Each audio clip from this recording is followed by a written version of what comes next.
Hello and welcome. I'm your host, Darshaun McAway. You're tuned in to Wow Podcast. By all means, go to wowpodcast.me to check out the latest podcast by USA Today and New York Times bestsellers. But today, we want to talk to Tricia Silverman about COVID-19 health issues that are going on in the world. Tricia, how are you doing? I'm doing great. How are you? I'm doing well. So I have a ton of questions. I'm going to open the floor to you about a lot of different things, but the reason I wanted to do this particular Zoom was because a lot of people are just talking about how to cover your face up, but no one's talking about health. So are there some tips that you've learned during this pandemic that people could use for COVID-19? Oh yeah, I have so many tips, and I'm really so grateful that you're having me here today, because it's one thing that I found was just really lacking, is that there's no overall nutrition guidelines that are really being put out that can really help people. So I've really delved into it. I started a few years back teaching a class called Immunity Boosters and Busters to employee wellness groups and senior center groups, and it was because of the flu season that I developed that presentation. But the things that you can do for your immune system to prevent against the flu can help. And we know that with COVID, it's tough, and it's there's a likelihood, if you're exposed, that you can get it. But there are people that get it that don't have symptoms, which is really nice. So what's happening with these people, and what can we do to really guard ourselves and do the best for our bodies to help to either prevent it, if we prevent the symptoms from becoming really bad if we get it, or if we get it, what can we do so that the symptoms don't get really bad? And one of the things associated with worse outcomes with COVID is obesity. So, now's a good time to think about, all right, let's get serious and try to do some things for our health. And you notice some stars like Rebel Wilson, she made this her year of health. And I think that people can start making this the rest of the year, the year of health. So I don't want people to feel bad if they are already obese, whether you're carrying 5, 10, 20, or 100 or 200 extra pounds. Let's just move forward and put the past behind us. And let's figure out, how can we work on obesity? And it's such a problem in our country. And what I find as a registered dietitian is that everyone is so individual when it comes to weight and losing weight. And I've worked with so many clients that I see it can be done. And it's just about finding an approach that really works individually for you. So the way that a neighbor or a coworker lost weight may not work for you. So what will work? Well, the first line of defense really is getting rid of the junk food, because, and I'm not saying you can't have any, but really minimizing it in the diet, because the more junky food you have, the more sluggish you feel, the less energy you have, and the less that you really want to work out. So that when you start eating well, you feel great and you start to feel really fantastic, which can help you have more energy to then exercise more. And then exercise, what's so cool about that is that it can have an effect on the executive functioning in your brain, so that you make better decisions after you exercise. So when you exercise, you then might make better nutrition choices. So the exercise and nutrition really they feed into each other and they go hand in hand. And it's important that we address both if we're looking to lose weight, especially as we age. It's very important as we age that we not only eat well, but move, because as we age, we lose our muscle mass and we want to preserve that. So fitness and moving can really help you to preserve your muscle mass as you age, to make you independent for the rest of your life. And that's what we all want. But for COVID, let's try to work on, one thing is getting our weight under control. And the things you do for that helps with your immune system. So cutting out junky food is really helpful. Now, I know some people are going to be listening, but other people may be able to see some of the stuff that I want to show you. Okay. So one of the things that I find just really shocking is that this time of year, a lot of coffee shops have these pumpkin drinks. And there's a really popular coffee shop that has a new, or, it comes back every year, but they're promoting a pumpkin coffee. That pumpkin coffee has over 1,100 calories. So basically, just about every 3.5 days, you gain a pound from drinking that. Wow. Now, isn't that unbelievable? So now, let me show you this. So here's a container of ice cream. And in that container of ice cream, there is a lot of sugar. So it's about 36 teaspoons of sugar. There's 144 grams in the container, and you divide grams by 4 to get teaspoons. Now let me show you what it looks like on a plate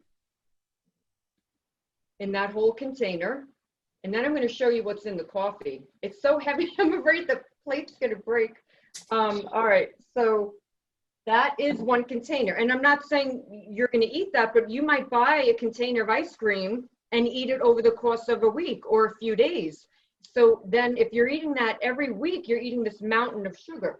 Now let me show you to get a better visual, because sometimes it's hard to tell what that plate really looks like. We'll pour it into a cup. Pour it all over my desk here. And now you can see it's a whole cup of sugar when you're eating that ice cream container, but you might have eaten that over a week. Wow. When you get the coffee drink, there's actually more in that one coffee drink, the one large coffee drink. There are 45 teaspoons of sugar. So we actually add to that cup here, and it's almost overflowing. So that is the popular large pumpkin coffee drink that is being promoted now. It's so it's diabetes in a cup. Yeah. And when you eat this stuff, it actually affects the same region of the brain as crack and cocaine. So for some people, they're very sensitive and they can get addicted to this kind of stuff. So the more you have, and when you try these, I call them frankenfoods, like these foods with crazy calories and crazy amounts of sugar, you try that. And if I gave that to you, Darshaun, you wouldn't say, oh, it's too sweet. You'd probably say, wow, this is the best drink I've ever had. Let me get one tomorrow too. And it's because the scientists, the people that make it, they want you to come back. So they're designing it so that it doesn't taste too sweet. It tastes magnificent. And then we have that food memory, so we want to go back. And you see these long lines at these coffee shops, even in the COVID time. So people are still drinking this kind of stuff, and they see it sometimes as comfort food. Oh, it's a treat. And then, when you start doing it every day, it's not a treat anymore. So one thing you can do is definitely go from a large to a small in anything, whether it's ice cream, junk food. If you're having chips, try to measure out a portion and then put the bag away. If you open up a bag and you watch TV, by the time you get to the end of that Netflix movie, the whole bag of chips is gone. And so you're finishing that chips when the movie is over, the TV show is over, or the chips are empty, basically. But if you measure out a portion and then you sit with it and you're not watching TV, you're not reading, you're not on the computer or the phone, then you can tune in and enjoy that portion size. So the distracted eating can get in the way of good health. I had a guy in a class that when I taught about mindful eating, which is this kind of thing with no distractions when you eat, sitting down, enjoying your food, slowing down the pace, and chewing your food really well. This guy lost 4 pounds in a week. He came in laughing a week later after I taught about mindful eating. He was laughing when he came in at the beginning of class. I said, what's so funny? And he said, I lost 4 pounds this week. I said, how did you do it? And he said, I didn't eat and watch TV at the same time. It was just this habit that he got into. That's, it's a tough habit, but it's a good habit to break to become more aware. Now, Rebel Wilson, she has talked about following it's the Mayer method, which talks about chewing your food really well. And there actually is science behind chewing your food really well, and it may help you to take in less calories. So we want to try to chew our food really well. Less people would choke if we chewed our food really well. So little things that you'd be surprised can really make a big difference in terms of your health. So for COVID, one of the things is let's work on, if we're carrying around extra weight, one way to do that, decrease the sugar. Now think about where are you putting the sugar. So Darshaun, do you enjoy any beverages with sugar in it? So yes, I do. I've had a Sprite in the past week, and I've also Okay. had a little bit of a Coca-Cola. But I Okay. know that I can't drink the whole thing because I start to feel like sluggish. See, that's so interesting. So, and you know, you're an entrepreneur. So as an entrepreneur, and I am too, we need to be on our feet. We need to be quick. We need to adapt to different situations. And to be at our best, we want to keep that sugar content low and the junk food low because you do get more sluggish. Now, you mentioned a Coke and a Sprite. There's about 150 calories in a Coke or 12-ounce can of soda. And for that matter, about 150 calories in a beer. If you take this over the course of the year, one soda a day, over the course of the year, is 15 pounds. So you're not drinking it every day, and you might not be looking for weight loss, but for your listeners that are, it's important to know that the soda can, just taking one soda a day away, at the end of the year, you could lose 15 pounds, and I've seen it done. Now, this is all the sugar in one soda.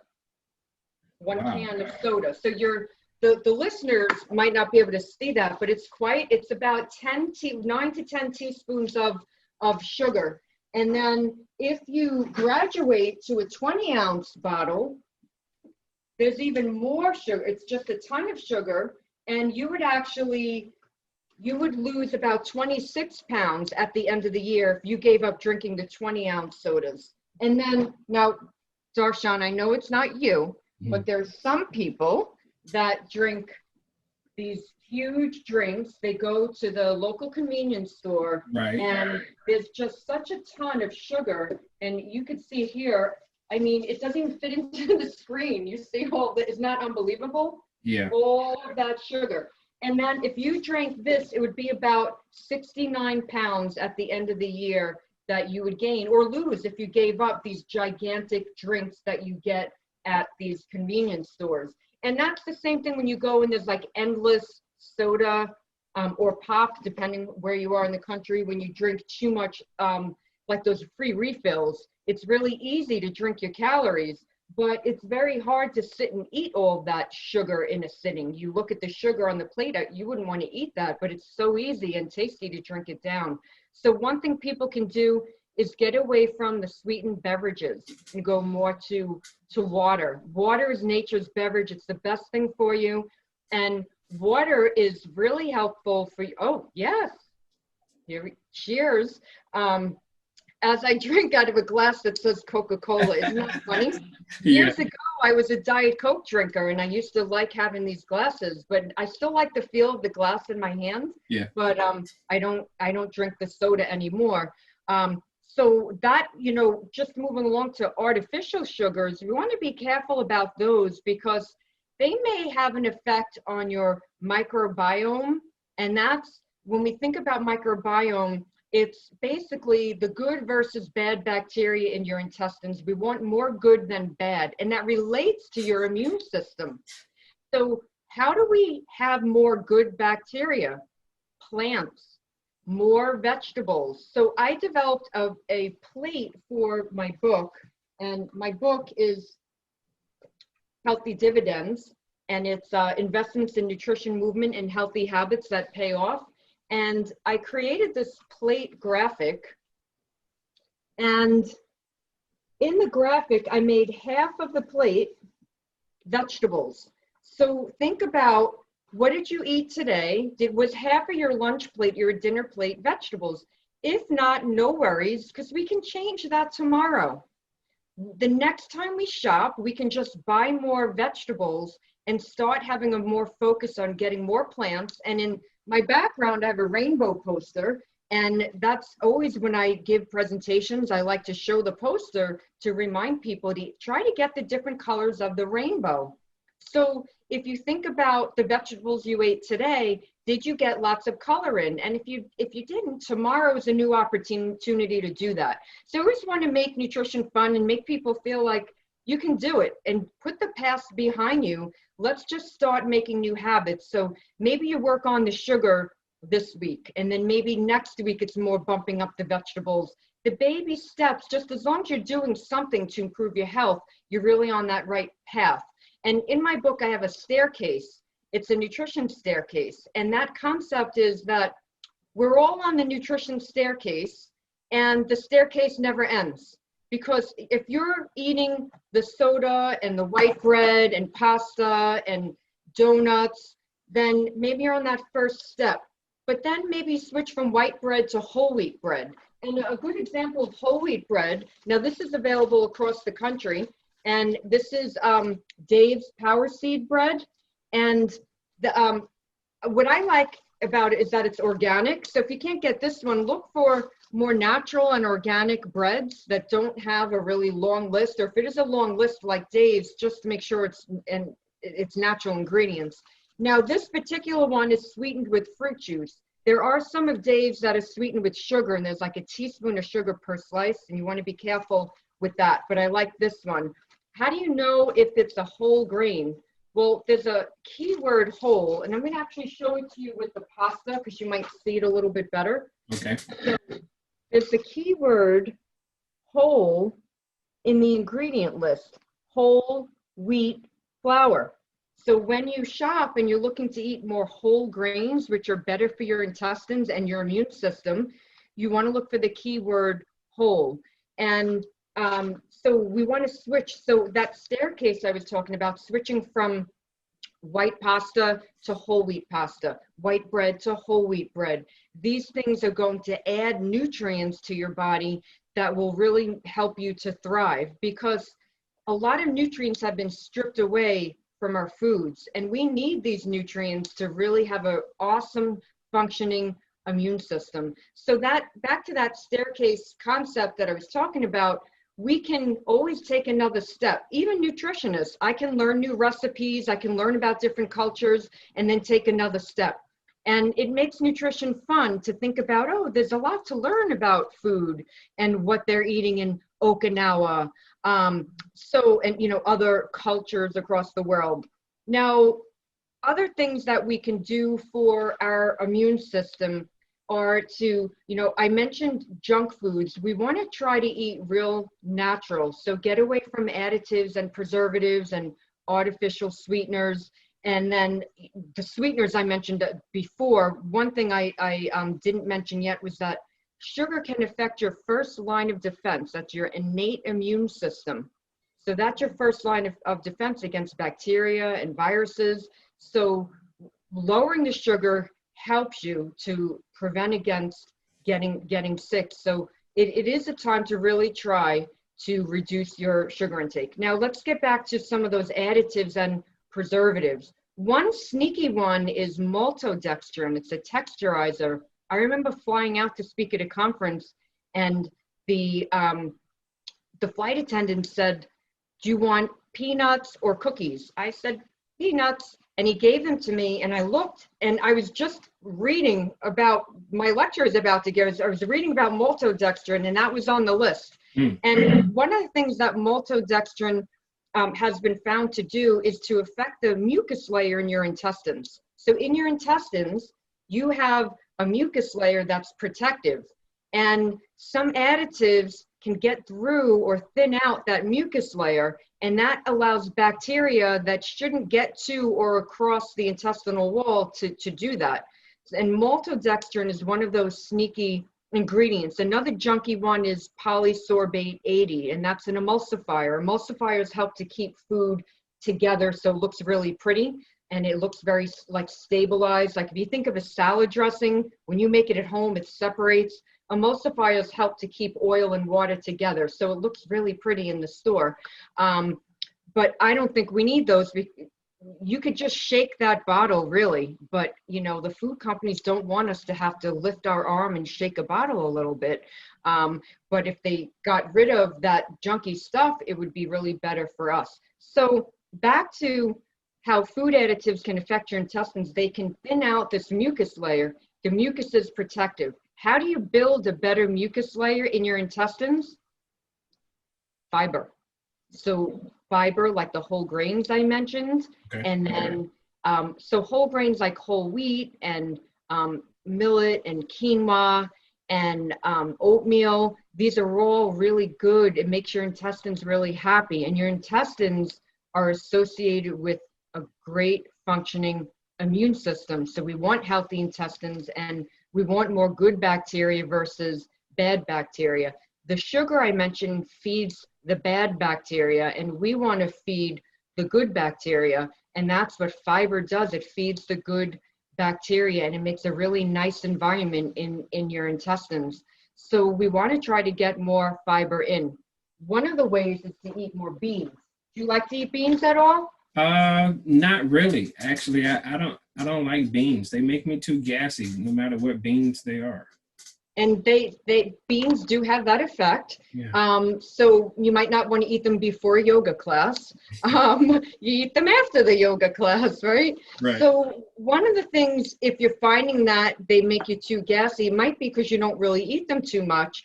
And you might want to just have a little less at a serving, like start off with maybe just like a third cup or a fourth of it, like a fourth cup, real small, or just a few beans, literally just a few, like 3 or 4 beans, and just see like, oh, how does that feel? And you might not notice any effect from just a few, and then you kind of gradually increase it. Beans are loaded with fiber, loaded. They are so good for your, not only your intestines, but they have so many micronutrients like vitamins and minerals and plant nutrients that are good for healthy skin, a healthy functioning brain. And when we eat micronutrients, another thing that's really helpful, one nutrient comes to mind, folate. And folate is a B vitamin that makes you feel good. And that's in leafy greens, for example. But, you know, in your beans, and let me get, I have lentils here to show you. Okay. And then I have a bunch of, I'll show you in my cabinet in a moment, a lot of different kinds of beans. So the lentils are the quickest cooking bean. They don't have to be soaked, which is nice. And then if you don't have time, you could use canned beans. You want to rinse and drain them at least twice to get that extra sodium off of them. But packed with fiber, there's iron, there's just lots of nutrients in here. And it's the nutrients that, you know, make us really feel great and make our immune system function well. Now, I mentioned half of that plate vegetables early. We also want to be making sure that we have fruit. Now, in my plate, I have fruit off of the plate. I have 3 fruits a day. 3 fruits a day have been shown to be helpful for preventing against macular degeneration, so keeping your eyes really, really healthy. Fruit is also really helpful in protecting against cancer in your throat area.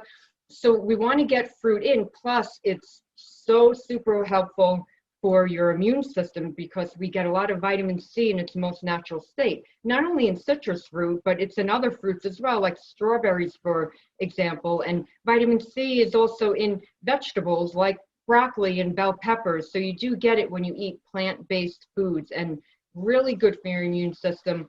And when you look at the research, it's the whole foods, real foods, that are much better for your immune system than going out and buying vitamins. So we want to be eating more real food and less of the additives like that maltodextrin. If you can't read it when you look in a label, don't eat it. So we want to get rid of stuff that we're like, you know, what is this? When you look at the, you know, potassium sorbate, sorbitol, what, you know, did your grandmother grow sorbitol in her garden? So no, right? So anything that you can't grow in your garden, you just don't want to eat that. So it makes it really simple. And I question when I see like these weird, I get excited now because I've been looking at ingredients for so long. When I find ones that I've never heard of, I'm like, what is that?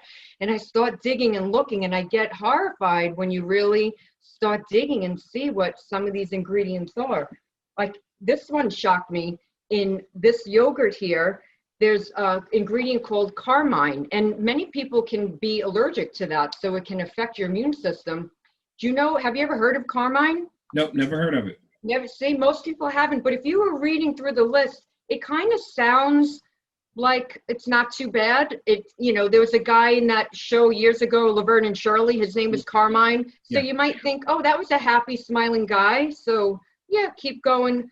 But carmine is actually the exoskeleton of a red beetle. Wow. Yeah. And I think if they put that on the yogurt label, oh, there's yogurt in here, there's milk, sugar, and the exoskeleton of a red beetle, I don't think people would want to buy that. But I think there must have been like a round table of marketers, like, what should we call this? Because we can't call it the exoskeleton of a red beetle on the label. So they were, Laverne and Shirley was probably playing in the background. They're like, yeah, let's call it carmine. And that happens more than you think. There's another one called datum, and it stands for like diacetyl ester of, it's like this whole mono and diglyceride, it's this whole thing. But on the bread labels, you see datum, and your eyes kind of scroll through that because you might think, oh, dates are good, they're natural. But datum, oh no, that's just a long, nasty chemical. So if you can't read it, don't eat it. Look through your labels. The longer they get, usually the more suspicious that I get of these items. I looked at one of those donut shop ingredient lists on their different foods, and I was horrified, because one of the things that companies use are these gums now. Now, when you and I were little kids, there weren't a lot of these gums being added to foods.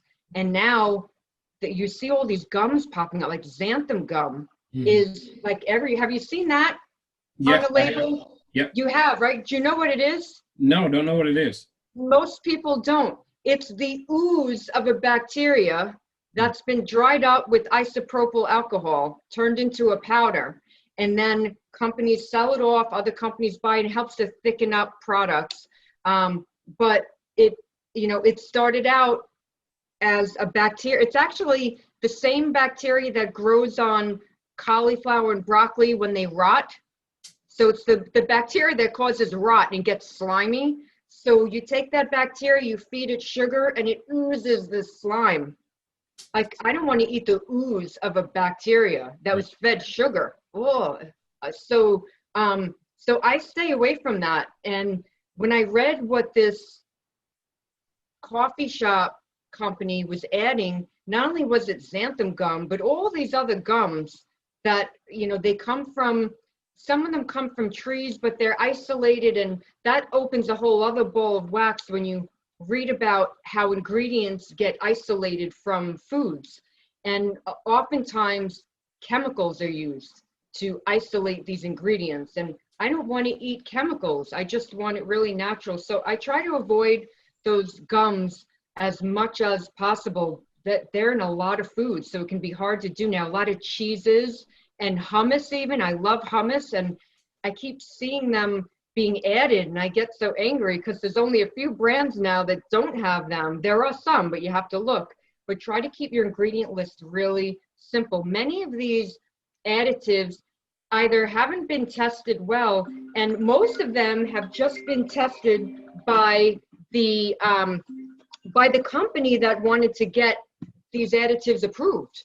And then when you read some of these additives, it's just, there was one I was reading lately, you'll probably hear of it in the next few years, Thou Mountain, and it's a sweetener, and it's going to be promoted that it's this really natural sweetener, but it's like growing on other plants. Like it's promoted that it comes from Africa, and it's like this lovely natural sugar, but it's really like the way it's being grown is off of another kind of plant, and it's like very engineered, and chemicals are used in the process. Who wants that? And the people won't know when they, in the supermarket, they'll think like, oh, wow, this is wonderful. It's natural. It's from Africa. But it has all of these, the way that it's been modified and engineered is just shocking. So yeah, if it was the natural plant from Africa, that would be great. But the companies it's unbelievable where the science is with engineering and food. And it worries me because the biggest worry is that these items haven't been tested well, and they may have an effect on our immune system in terms of like developing allergies. And when we do things that work against our immune system, like eating a lot of junk and additives, it can kind of create a false alarm type of situation where now your immune system is working on like the too much saturated fat, for example, you might have had, or these additives. And it's really, you want your immune system ready so that when a big virus comes around, you can attack with all your weapons. They're going to attack that virus, and you're not wasting your time because you eating burgers and fries and a lot of food with saturated fat. That's another sneaky one. The saturated fat definitely affects your immune system in a negative way. And it's very sneaky the way it does this, because your immune system, when an invader comes in, your immune system can detect some compounds on that invader, and they're very similar to the compounds that's on saturated fat. And your immune system can mistake the saturated fat, especially if you eat too much of it, for an invader and say, oh, you know, let's bring all this inflammation over here because this is an invader and shouldn't be in our body. So I don't want people to waste their time eating foods that are going to generate inflammation, because the inflammation is basically an immune response. And tying back to what we spoke about earlier, being just carrying around extra weight puts you in a low-grade state of inflammation. And we don't want that, because again, that's when we're wasting time on inflammation from that, rather than being ready when the virus comes along, and you know that we can then kind of attack that virus and keep us healthy from it. So where do we find saturated fat? Red meat. So we want to think about decreasing red meat in the diet. So you want to think, well, how much am I having? And some people are having it several times a week. So you want to think about limiting and really cutting back. And that's when I mentioned, Darshaun, the beans. Right. These are such a great replacement for meat. So I think that can be, you know, really, really helpful. So I know I threw a lot. There's more, but you know, I want to see, what do you think so far? So far, so good. I had some questions, but you actually answered them along the way. Let's tell everybody where they can learn more about you and reach out to you and talk to you, like the whole shebang. Thank you so much. I really appreciate that. So you see, I get all excited about this stuff too. So I'm very grateful for you having me here. So my book is Healthy Dividends. I mentioned it before. It's investments in nutrition, movement, and healthy habits that pay off. And you can get that on Amazon. The ebook is only 99 cents. I'm keeping it really cheap. It came out almost a year ago now. And when COVID, I was going to raise the price after like the initial time I had it out. But when COVID happened, I have a lot of friends in the fitness community that all lost their jobs. And I'm like, I'm not going to raise my price when people are losing their jobs. So I've kept it really low. And then the paperback is the lowest Amazon will let me keep it. And that's $8.49. And then my website is triciasilverman.com. I'm on Instagram, Facebook, LinkedIn, and Twitter. Most active on Facebook and Instagram and LinkedIn. So if your listeners want to join me there, please do. If you know things about food that I don't know, share. I get very excited. Someone told me the other day what mechanically separated chicken parts are. And I didn't know. I have been wondering. And now I know. And that's a whole other thing that's just pretty yucky. Right. So just be careful with your processed meats. But yeah, so those are the best ways to stay in touch with me. My email is tricia@triciasilverman.com. And this has just been really a pleasure. I hope that people stay healthy and happy. And any way I can help, I'd love to help. Tricia Silverman, it's been a pleasure. You answered so many questions. This is basically COVID-19 and about how to get healthy in about 40 minutes. So thank you so much for your time. I really wanted to put some more content out there about how to get people healthy, because if everybody's gone, then it'll just be me and you talking. So We want everybody else to be here and enjoy life. I can't thank you enough for doing this. I really do appreciate your time and all your expertise. I did get a chance to have you answer all the questions that were in my head, so you did a fantastic job. So once again, thank you for coming back on. I really do appreciate it. Thank you so much, Darshaun. I really appreciate you having me here. This has really been a pleasure. Thank you. No problem.